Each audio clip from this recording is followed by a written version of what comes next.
Culture Soccer.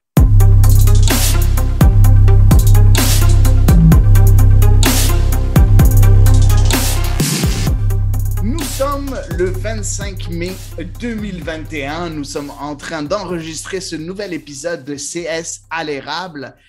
Beaucoup de nouvelles du côté du soccer canadien. Malheureusement, pas beaucoup de bonnes nouvelles du côté du soccer canadien, mais on va quand même vous les annoncer. Donc, à l'animation, comme d'habitude, Adi Raphaël qui est là. Je suis rejoint aujourd'hui par Daniel Cameron. Salut Daniel, ça va bien?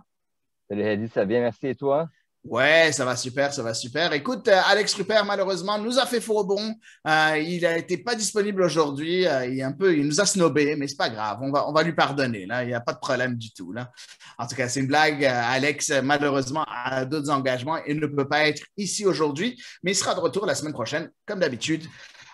Donc aujourd'hui, on va parler en premier de ce qui se passe pour une éventuelle ou une potentielle saison de CanPL. On en avait parlé, il y avait des nouvelles quand même assez intéressantes la semaine passée. Où on avait dit que la CanPL avait fait son annonce en disant que la saison va quand même se dérouler avec 28 matchs. Ils avaient dit aussi que ça allait se commencer vers la mi-juin, le début juillet. Écoute, aujourd'hui même, il y a eu plusieurs annonces du gouvernement ontarien et aussi du gouvernement de la Colombie-Britannique. Donc, pour les Européens qui nous écoutent, comment ça marche ici au Canada, c'est que oui, il y a le gouvernement fédéral, donc le gouvernement du pays, qui effectivement prend des décisions et ça, c'est parfait. Mais sauf que aussi, il y a le gouvernement provincial. Donc, chaque province a ses propres règles. Donc, même si jamais le feu vert est donné du côté fédéral, donc du côté national, ça ne veut pas dire que en province, c'est accepté et c'est suivi. Donc, chaque province a un peu sa façon de faire. Si jamais les nouvelles sont encourageantes du côté du Québec, où les activités extérieures vont pouvoir reprendre très bientôt. Je ne me rappelle plus c'est quand la date. Je ne sais pas si Daniel, tu te rappelles de la date exacte pour le Québec, mais je pense que c'est le 28 mai ou un peu plus loin. Oui, ben, il y a plusieurs dates, mais il y a le 28 mai puis il y a le 7 juin aussi pour la région montréalaise. Là. C'est ça. Donc, bref, très bientôt, ça devrait reprendre les activités extérieures, ce qui est assez intéressant. Malheureusement, il n'y a pas de club de KPL au Québec, donc, mais c'est intéressant pour la PLSQ, donc ça veut dire que la PLSQ pourra reprendre à un moment donné. Par contre, pour ce qui est de la CanPL en Ontario et en Colombie-Britannique, malheureusement, en Colombie-Britannique, il y a eu une annonce comme quoi il n'y aura pas de retour des fans au stade d'ici le 7 septembre. C'est la date donnée par la province de Colombie-Britannique. Du côté de l'Ontario, je n'ai pas eu la date, mais je sais aussi qu'on est dans ces environs-là, dans ces eaux-là, aux alentours du 7 septembre. C'est bizarre parce qu'en Ontario, les équipes ne peuvent même pas s'entraîner. Et c'est difficile. On sait qu'on a déjà 2 équipes en Ontario avec Forge et avec York United. Ça va être difficile. Est-ce que pour toi, ça sonne le glas des ambitions de la CanPL, Daniel, ou est-ce que tu penses qu'il y a un moyen de contourner tout ça? Pour l'instant, je trouve que c'est très difficile d'envisager un début dans les dates annoncées par la Ligue. J'aimerais bien que ce soit le cas, là. Et j'aimerais bien qu'on puisse avoir des matchs dans les villes en question. Malheureusement, on doit être réaliste par la même occasion. Là, on est dans une situation où c'est difficile d'avoir un semblant de, comment dire, de cohérence entre les provinces, comme on a eu au hockey, par exemple. Est-ce qu'on aura des spectateurs au stade? Je ne sais pas. Est-ce qu'on aura une compétition dans un seul stade? Je pense qu'on s'en va vers ça, là. Ils avaient dit en tout cas que la saison commencerait avec une bulle en premier pour après retourner dans les marchés locaux. Mais le problème, c'est qu'il faut que les équipes arrivent à s'entraîner. Et il est là le problème, non? Ouais, mais ça, justement, peut-être qu'il y a moyen de s'arranger là, à un moment donné pour que York et Forge s'entraînent dans une autre province, là, parce que on ne veut pas attendre indéfiniment. L'Atlético Ottawa a pu s'entraîner en Espagne. Là, il ne faut pas oublier Halifax qui a arrêté de s'entraîner aussi. Là. Ouais, c'est vrai en plus. Ouais, là, ils vont peut-être revenir, mais ça commence à faire un peu compliqué de coordonner tout le monde. En plus, des provinces comme le Manitoba qui demandent une quarantaine pour les Canadiens quand ils arrivent d'une autre province. Mais je sais qu'au hockey, il y a des exceptions. Moi, ce qui m'embête un peu, je dois t'avouer, Hedy, c'est que Il y a eu des exceptions qui ont été faites pour le hockey, pour les clubs de MLS, mais on n'arrive pas à avoir les mêmes passe-droits pour la Canadian Premier League. Puis ça, c'est très triste. Une ligue canadienne. Quelles exceptions du côté de la MLS? Il n'y a pas eu d'exception. Tu veux dire pour Ben, reprendre oui, l'entraînement? oui, exactement, Ouais, oui. OK. Non, non, Ouais. pas d'exception au niveau par exemple, de la quarantaine, mais plus au niveau de l'entraînement. Ben, Euh, l'entraînement a été les équipes canadiennes, oui, ils se sont entraînés, mais c'était un moment où ça allait un peu mieux, là. Et puis c'était au Québec. Toronto, je pense pas qu'ils ont pu s'entraîner à Toronto. Ils ont dû aller aux États-Unis pour s'entraîner. Toronto s'est entraîné à Toronto, tu te rappelles pas, il y a eu une épidémie, il y a eu beaucoup de cas Ah oui, dans. c'est vrai, t'as raison, t'as raison, t'as raison. Ouais, Ben, t'as ben, raison. c'est ça, je me demande, est-ce que c'est peut-être pour ça que les autorités sanitaires de l'Ontario sont peut-être plus prudentes? C'est un peu dur de savoir, est-ce que c'est justement parce que ça a été un échec avec Toronto que l'on ne veut pas le faire? Parce que, regarde, même au hockey, il y a les Canucks de Vancouver, qui a eu beaucoup de joueurs qui ont été atteints et certains même parlaient d'arrêter la saison. C'est dur un peu de savoir, est-ce que c'est les expériences passées qui font en sorte qu'on ne veut pas faire de passe droit à la CanPL ou si ce qui est bon pour Pitou n'est pas bon pour Minou. Tu comprends ce que je veux dire? Ouais, non, mais c'est très logique ce que tu veux dire, mais j'adore l'expression. Mais on revient à un gros problème, hein. La CanPL doit trouver un moyen de trouver un endroit à ces équipes-là pour qu'elles puissent s'entraîner. Donc, oui, et il va falloir qu'ils prennent une décision très, très vite parce que si jamais ils veulent que effectivement la bulle ou le championnat bulle se déroule au plus tard début juillet, bah, il faut au moins donner 3 à 4 semaines d'entraînement aux équipes ontariennes. Donc, ontariennes, et puis tu as parlé un peu de Halifax et à toutes les équipes qui n'ont pas commencé, qui ne sont pas en forme. Je n'ai pas mentionné Atlético Ottawa parce que Atlético Ottawa est encore en Espagne, donc ils sont en train de s'entraîner. Donc, ça ne veut pas dire que je les ai oubliés en Ontario, c'est juste que c'est un peu différent du côté de l'Atlético Ottawa. Donc, je ne les inclus pas dans le lot avec Forge ou York United. Mais j'ai hâte. Il va falloir prendre une décision très, très vite. On est déjà le 25 mai.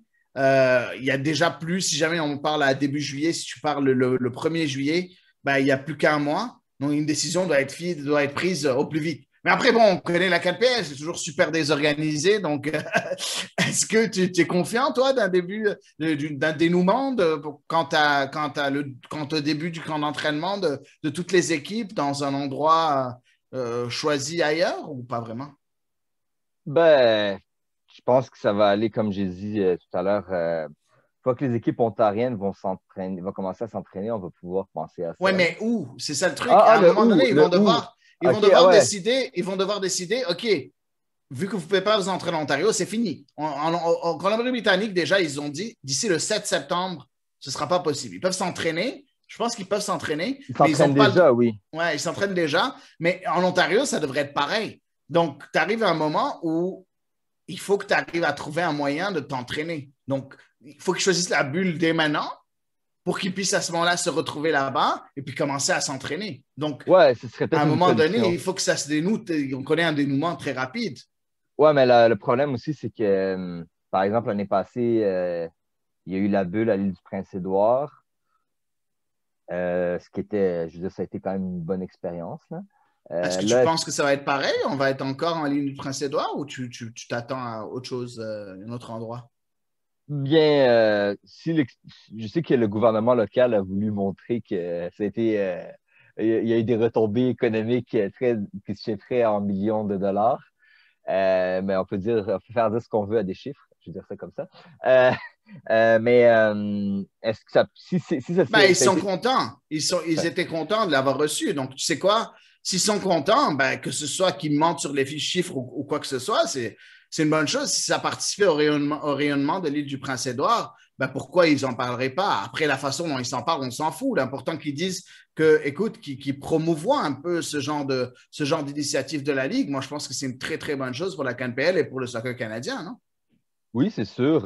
Ben, s'ils sont prêts à l'accueillir à nouveau, ce serait bien. Mais comme on avait dit l'autre fois avec Alex, ce serait bien de peut-être essayer un nouveau marché, comme là, il y a Saint John's à Terre-Neuve, Ouais. avec le stade de King George V. Là, je ne sais pas si le stade est prêt. Ce que j'ai cru comprendre, la pelouse est so-so. Il y a beaucoup de réparations à faire. Sinon, il y aurait peut-être, si on veut vraiment appeler ça Island Games, ben, il y aurait l'île de Vancouver, là où joue Pacific. Ça pourrait être intéressant aussi, mais est-ce qu'on jouerait à Langford? Est-ce qu'on jouerait à Mais tu peux Victoria? pas. Tu peux pas parce que ils ont dit qu'ils pourraient. Bah, oui, peut-être en bulle, ils accepteraient, Oui, oui, mais en bulle, oui. ouais, en bulle, tu penses qu'ils accepteraient parce qu'ils ont dit pas de spectateurs. Je suppose qu'ils vont pas accepter non plus une bulle, non? Ben, tout se négocie, hein. Je pense Je que serais très étonné. Je serais très, très, ben, dans très ce étonné. cas-là, ça va être avec les maris, ça va être du côté de Terre-Neuve, là, ou l'île du Prince-Édouard encore, mais là, je suis pas trop au courant des statistiques récentes sur le nombre de cas, le nombre de vaccinations et tout, là. OK. Ce serait intéressant à suivre, voir est-ce qu'on est dans une situation analogue à l'année passée. Parce qu'année passée, ça a quand même pris beaucoup de temps. Parce que je ne sais pas si tu te rappelles, je pense que c'était la ville de Charlottetown qui avait carrément émis un communiqué disant qu'elle était prête à accueillir la compétition. Donc, on dirait que ce n'était pas le premier choix à la base. Après ça, est-ce que les joueurs ont aimé ça? Est-ce que les équipes ont aimé ça? Est-ce que c'était intéressant? Est-ce que c'est tous des éléments qu'on sait pas. On dirait que la Ligue n'a pas le goût nécessairement de retourner là-bas. Je ne sais pas ce que tu en penses, là. Ouais, mais très sincèrement, moi, je pense qu'on en a parlé un peu en off, toi et moi, là. Et en fait, on en a parlé la semaine passée aussi, comme tu l'as dit un peu plus tôt. Ouais, je pense qu'il faut aller ailleurs. Après, j'essaie de penser où est-ce qu'il pourrait aller. Tu as parlé un peu de Terre-Neuve un peu plus tôt. Est-ce qu'ils peuvent aller en Nouvelle-Écosse? Est-ce que c'est possible? Je doute très fort.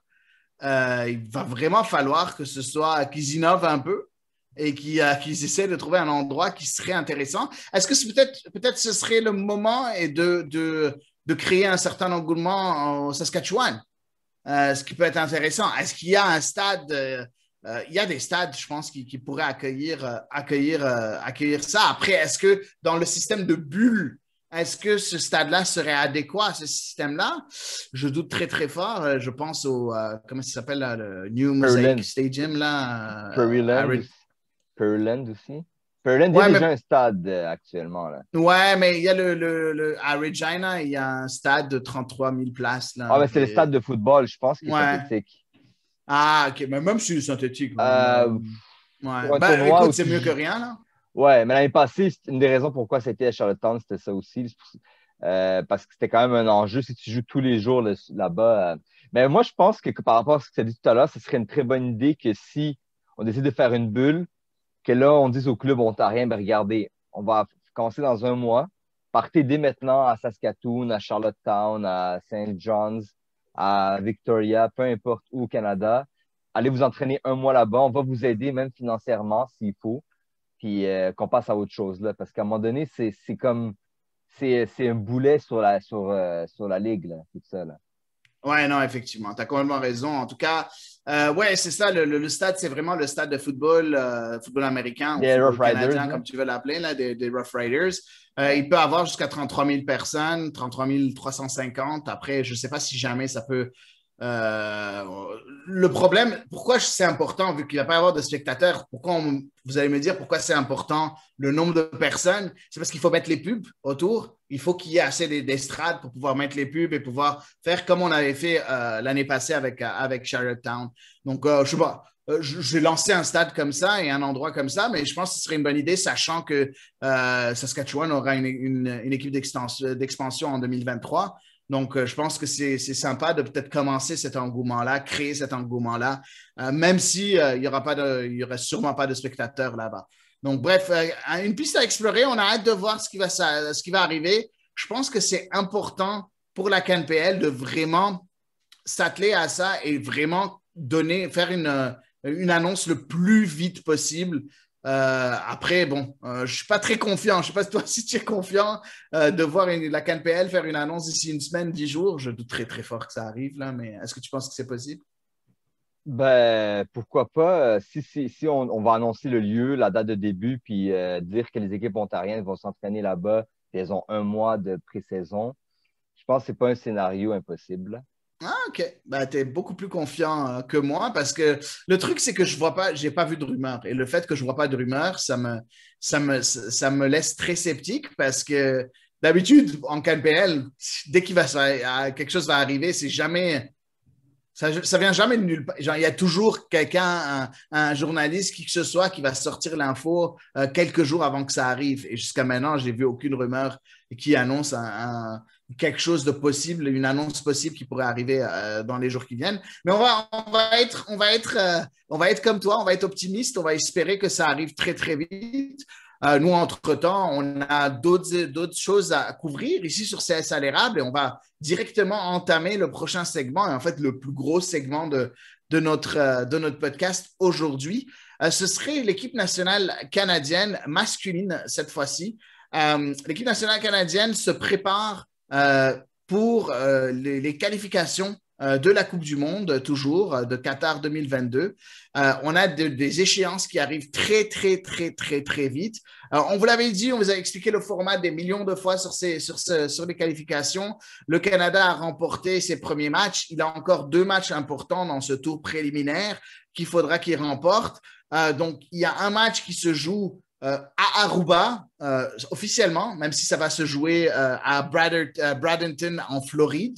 Donc, ça va se jouer le 5 juin. Et le deuxième match, il sera le match le plus important pour le Canada. C'est le Canada contre le Suriname, le 8 juin, pardon, et ça se joue à Bridgeview, en Illinois. Donc, ça va être 2 matchs très importants. Le Canada doit remporter ces 2 matchs-là pour passer au tour suivant. Le tour suivant, comme on vous l'a dit plus tôt, ce sera un match de barrage contre le premier d'un autre groupe qui devrait vraisemblablement être Haïti si tout se passe bien. Et à ce moment-là, ce sera un match aller-retour pour se qualifier dans le groupe final qui serait à peu près de 8 équipes et là avoir une chance de se qualifier pour la Coupe du Monde. Donc, beaucoup d'étapes encore. Nous, on va s'atteler à discuter des 2 matchs. Le match contre Aruba ou à Aruba, même si c'est aux États-Unis, et le match à domicile contre le Suriname, et ce sera aussi aux États-Unis. Donc, pas de domicile, pas d'extérieur pour aucune des équipes. En fait, les 2 équipes sont à l'extérieur, les 3 équipes sont à l'extérieur, pardon.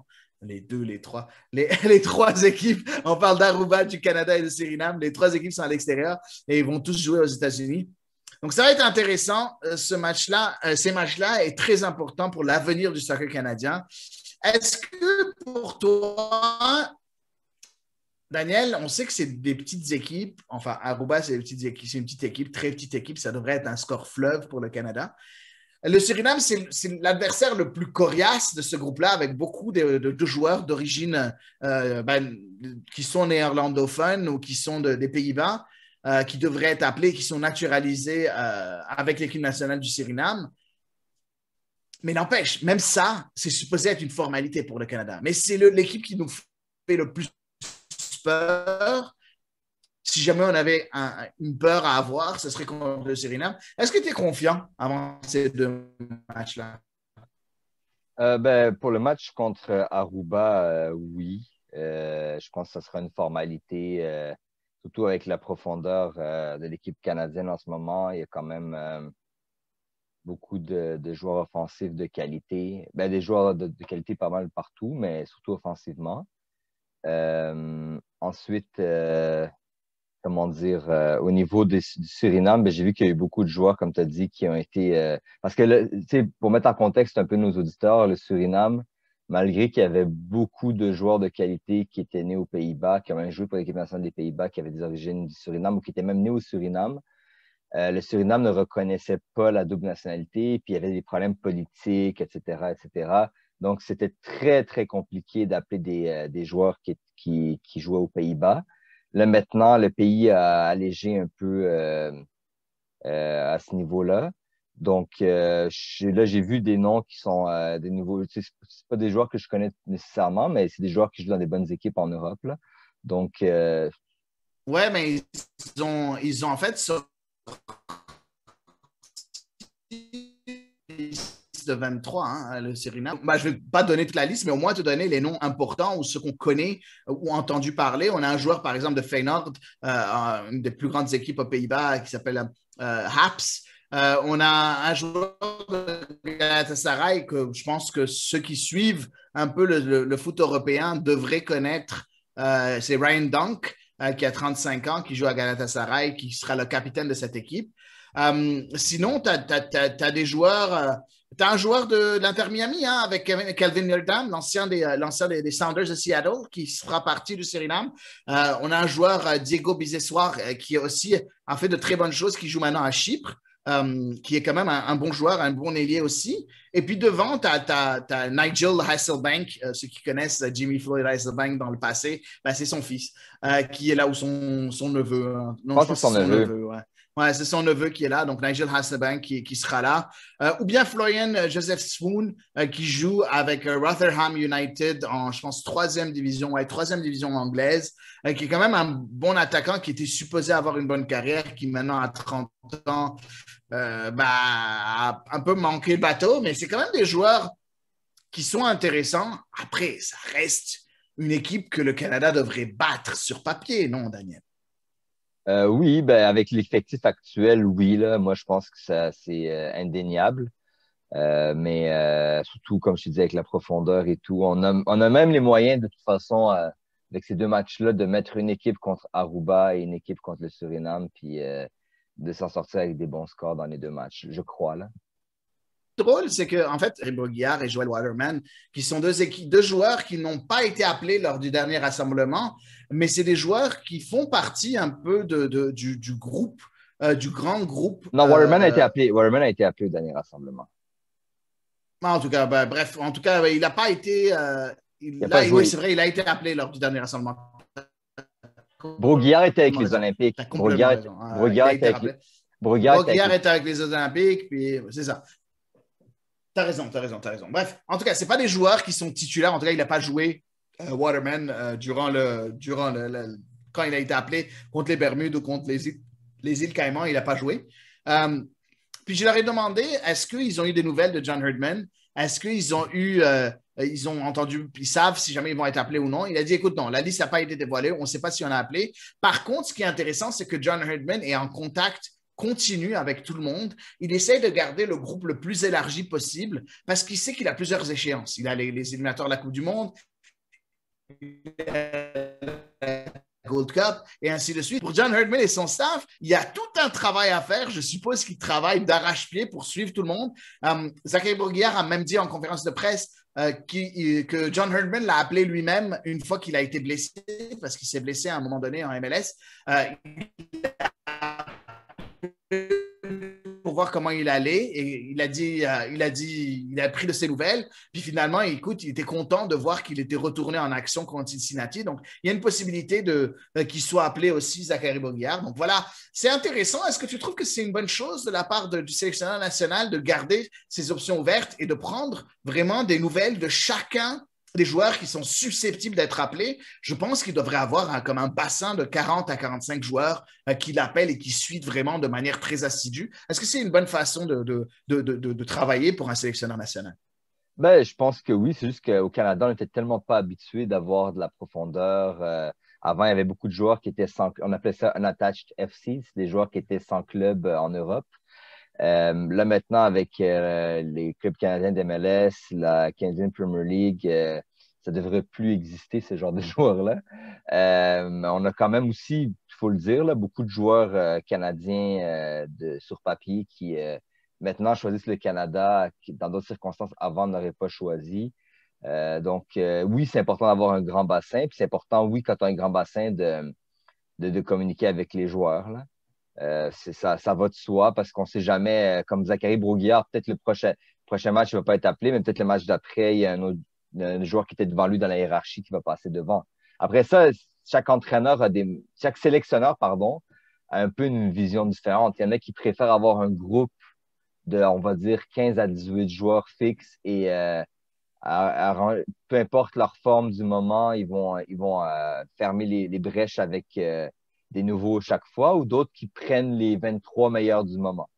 C'est deux philosophies différentes. Herdman, lui, a l'air d'être un peu encore dans la philosophie on prend les meilleurs du moment.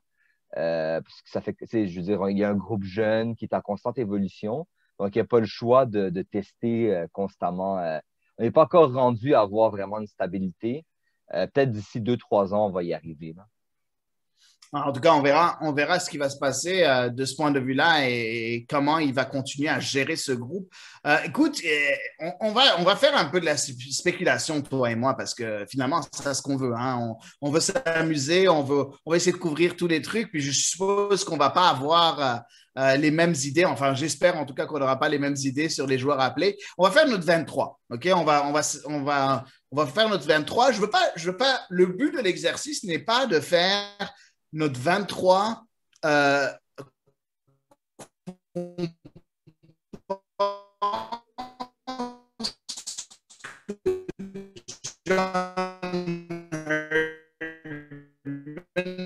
appeler. À sa place, chez sélectionneur, on va faire la même chose. Faire, en fait, pas poste par poste, c'est secteur par secteur. Puis on va donner nos 23 à nous. Puis on va voir si effectivement on a les mêmes 23 ou non. Faut pas oublier, chacun aura sa philosophie des choses et on partira par là. On va commencer en premier, mon cher Daniel Cameron, par les trois gardiens, parce que dans une liste de 23, tu as toujours trois gardiens. Je vais commencer moi-même par ces trois gardiens-là. Pour moi, c'est très simple. Moi, je vais privilégier les joueurs qui ont joué, des joueurs qui sont en pleine saison. Je ne vais pas aller. Pour moi, il n'y aura aucun joueur, je te dis dès maintenant, il n'y aura aucun joueur de CanPL. Parce que pour moi, le fait qu'ils ne s'entraînent pas et qu'ils n'ont pas joué de match professionnel ou de match tout court, même des matchs amicaux, ils n'en ont pas joué. Pour moi, tu ne peux pas les mettre dans des situations comme ça. Je ne serais pas trop d'accord. Donc, après, on va faire abstraction de tout ce qui est COVID. Hein. Donc, si le club va le relâcher ou ne va pas le relâcher, moi, je vais faire abstraction de tout ça parce que je n'ai pas suivi chaque club en Europe qui va relâcher ou qui ne va pas relâcher. Et je vais faire aussi abstraction des joueurs qui sont binationaux et qui pourraient refuser la sélection. Moi, je vais dire qui je vais appeler en premier, puis après, advienne que pourra. Okay? Donc, je vais te dire un peu comment moi j'ai réfléchi de ce point de vue-là. Ma manière de voir les choses, c'est d'appeler des joueurs en forme. Parce que je trouve que on n'est pas en train d'aller dans un tournoi. Si on allait dans un tournoi, là, je suis d'accord, j'aurais pris des joueurs les meilleurs que je pense. Mais maintenant, on est en train d'aller dans 2 matchs. Sur ces 2 matchs-là, j'ai besoin qu'ils soient bons durant 3 jours. Parce que c'est ça, le 5 juin et le 8 juin. Donc, je veux qu'ils soient bons durant ces 2 matchs-là. Donc, je veux des joueurs en forme, dans la forme du moment. Donc, je commence par les gardiens, puis je te laisse continuer. Pour moi, le premier gardien, Milan Borjan, est toujours là. Maxime Crépeau est toujours là. Très sincèrement, j'aurais amené Dane Sinclair, mais je sais que Dane Sinclair a eu du mal et il a perdu sa place avec Minnesota de titulaire à un moment donné avec Tyler Miller qui était repassé devant lui. Est-ce que je voudrais redonner confiance à Dane Sinclair ou est-ce que j'irai appeler un autre gardien comme James Pantemis qui a bien fait contre Miami?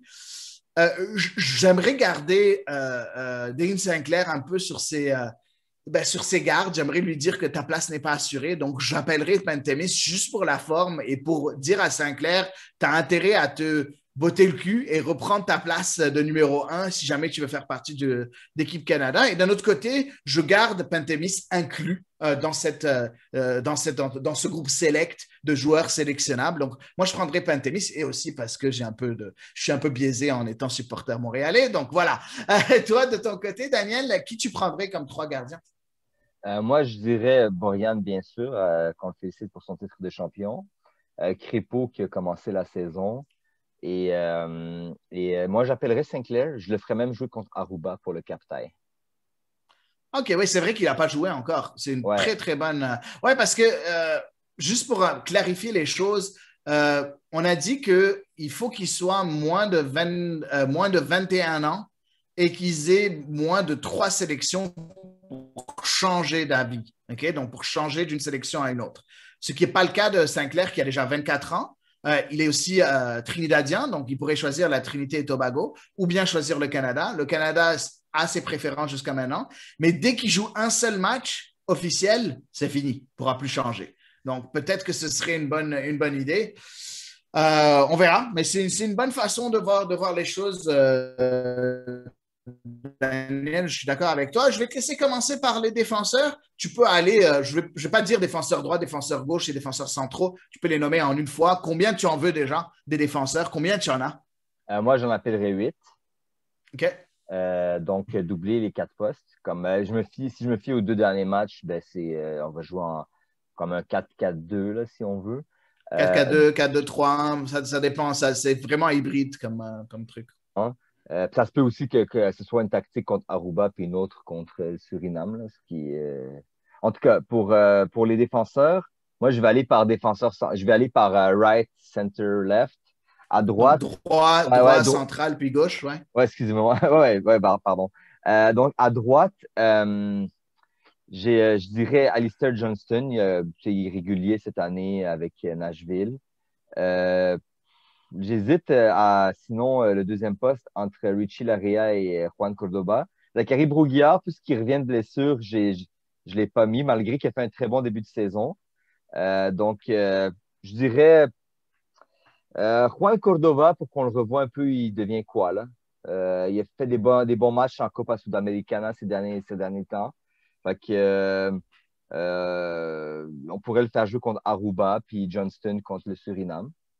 Ensuite, au centre, Kamel Miller, Scott Kennedy, qui est en division 2 allemande, pour qu'on voit un peu, il a l'air de quoi.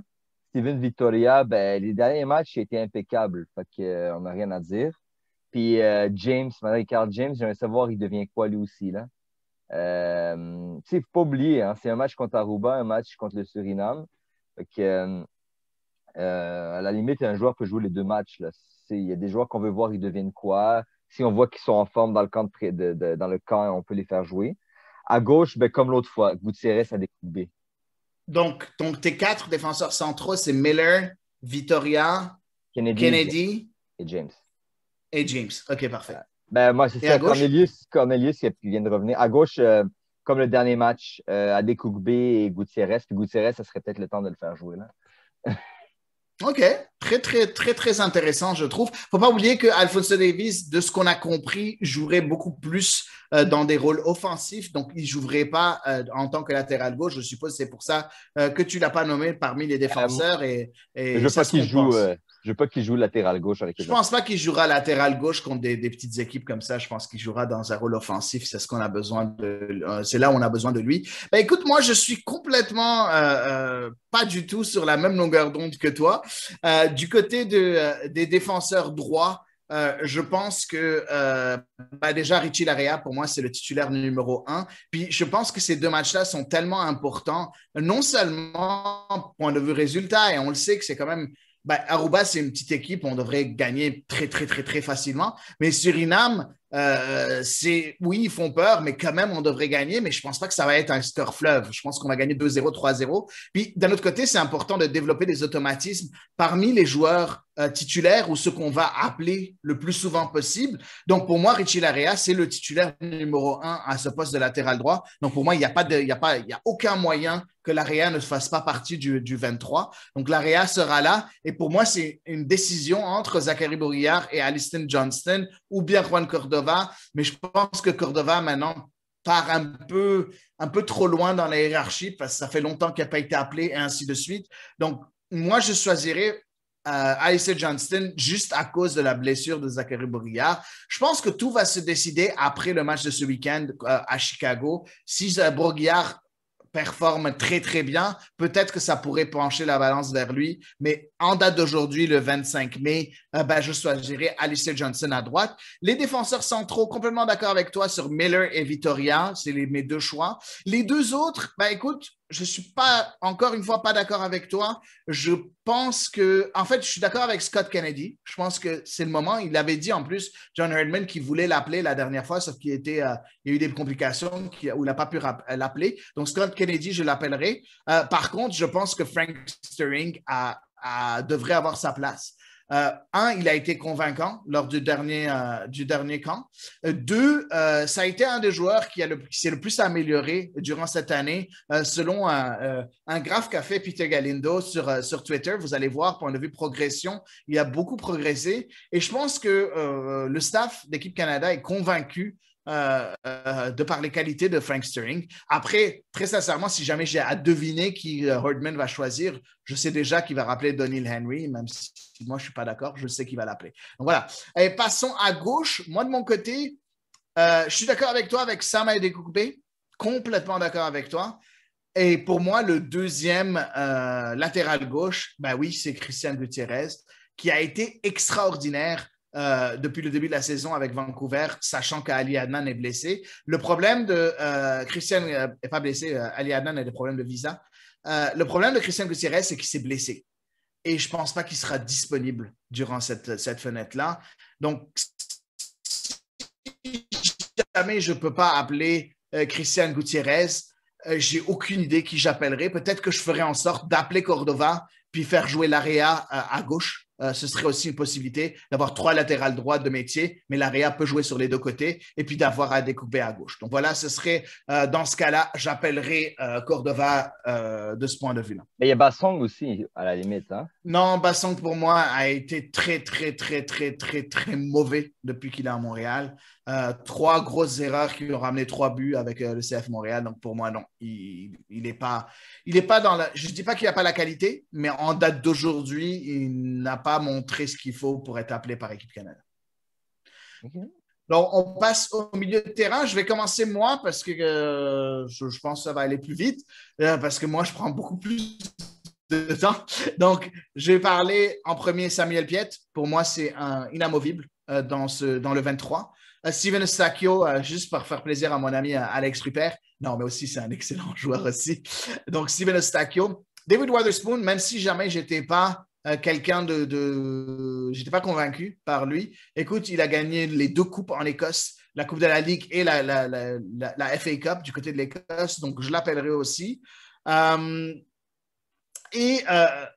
Malheureusement, combien j'adore Atiba Hutchinson, et même s'il est encore extraordinaire, je veux penser au futur. Donc, moi, personnellement, j'appellerai Marc-Anthony Kaye pour les 4 milieux de terrain, que ce soit défensif / milieu relayeur. J'appellerai 4 d'entre eux, puis ce seraient les 4 que je choisirais. Quels sont tes 4 milieux défensifs / relayeurs? On n'est pas en train de parler des ailiers, hein? Donc 4 milieux défensifs ou relayeurs, ou bien si tu en as moins, bah, vas-y avec moi. Enfin, tu m'as dit Eustáquio, Piette, Wotherspoon et Kaye.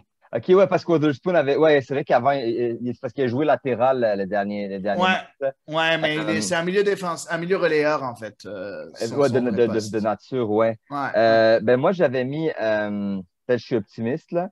J'avais mis Eustáquio, Piette, Hutchinson et Arfield.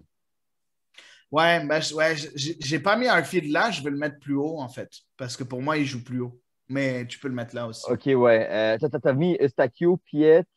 Excuse-moi, je sais que je t'ai demandé 3 fois. Wotherspoon, c'était qui le 4e?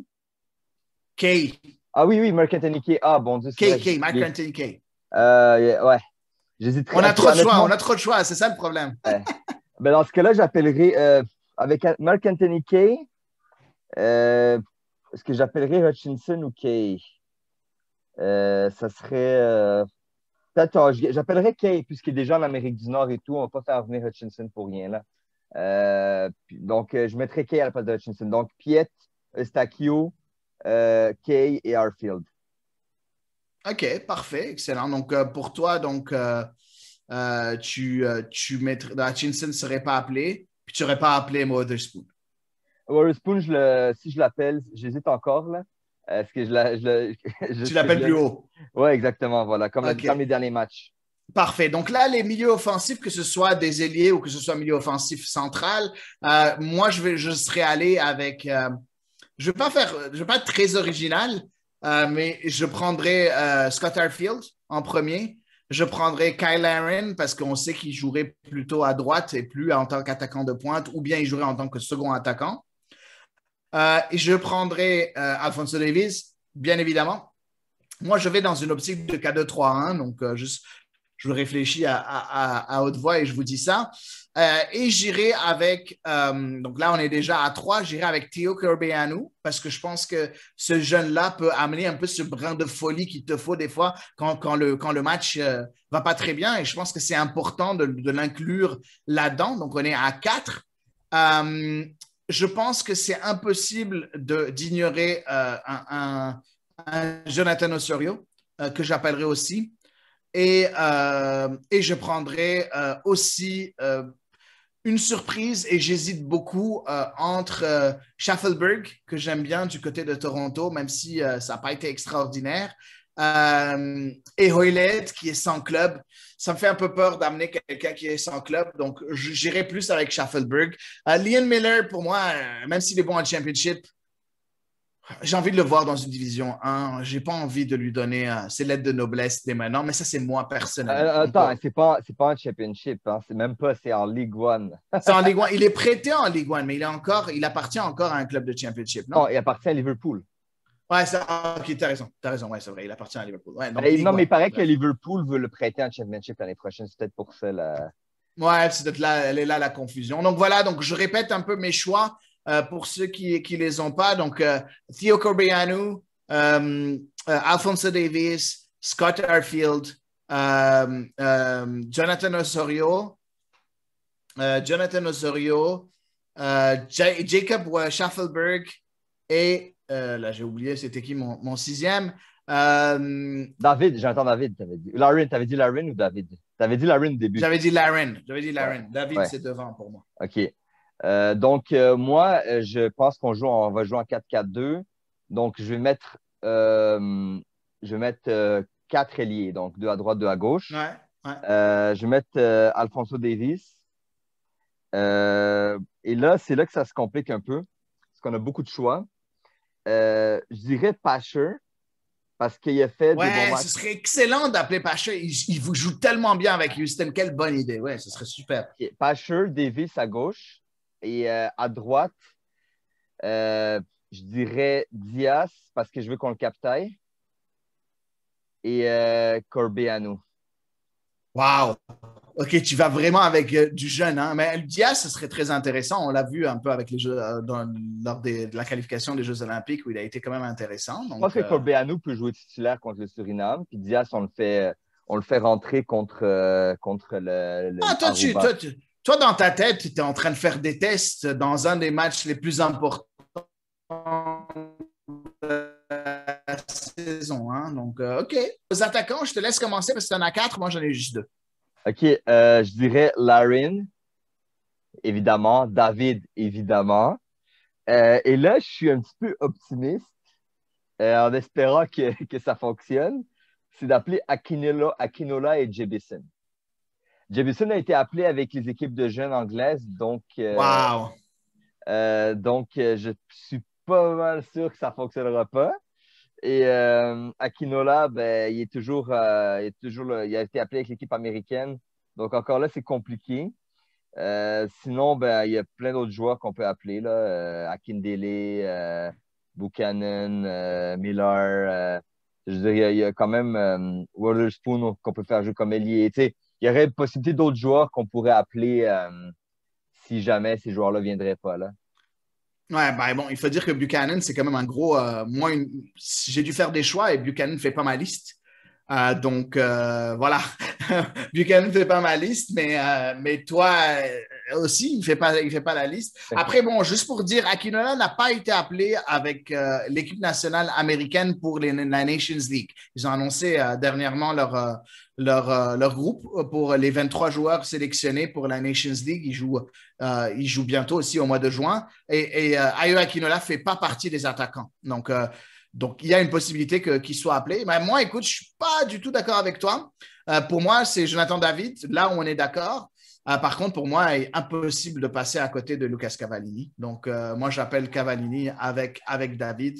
Je pense que c'est important d'amener un peu d'expérience. Cavallini, je pense, est capable de débloquer des situations quand même assez intéressantes quand il faut. Et en plus, il ne faut pas oublier que dans ma liste à moi, il y a aussi Kyle Larin qui peut venir aussi donner un coup de main en pointe au cas où il le faut. Donc voilà, ce serait ma liste à moi.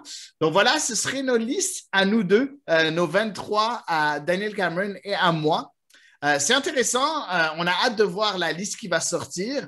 J'espère que ça vous a plu, en tout cas, de voir les options qui sont possibles pour Équipe Canada. Nommer quelques joueurs qui peuvent aussi faire cette liste-là.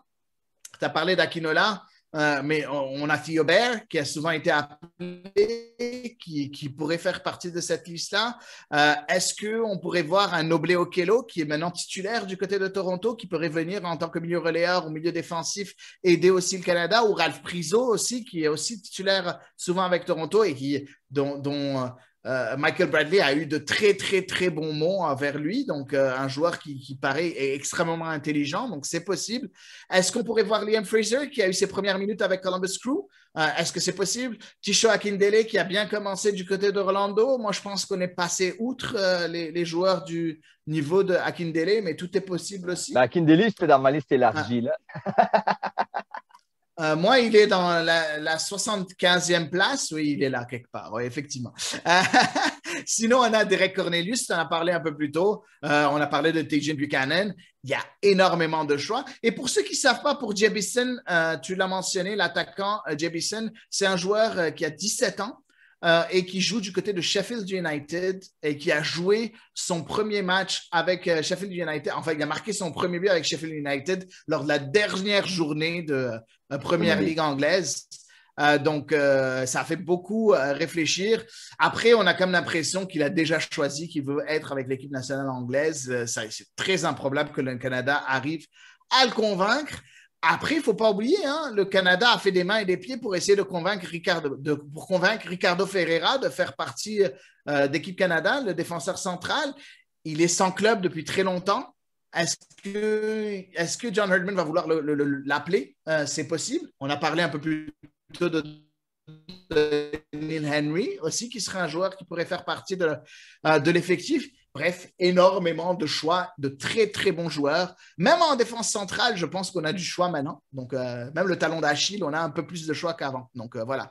Daniel, c'est surtout au poste de left-back qu'on voit le manque de profondeur, malheureusement. Là. Il suffit... parce que moi, à Davis, je ne le considère pas comme un left-back pour l'équipe nationale. Ouais.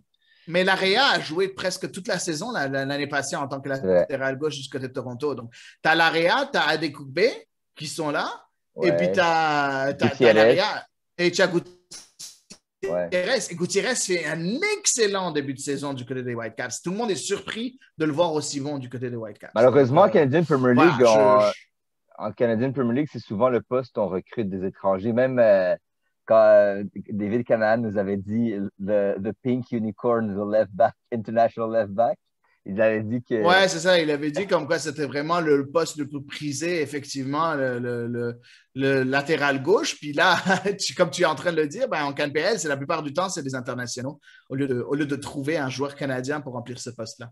Malheureusement, oui. Donc voilà, écoutez, ce sera un épisode quand même assez court du côté de CS à l'érable. J'espère que ça vous a plu et que vous allez regarder et attendre aussi attentivement que nous cette liste de John Herdman pour les prochaines échéances internationales. Daniel Cameron, merci de t'être prêté au jeu.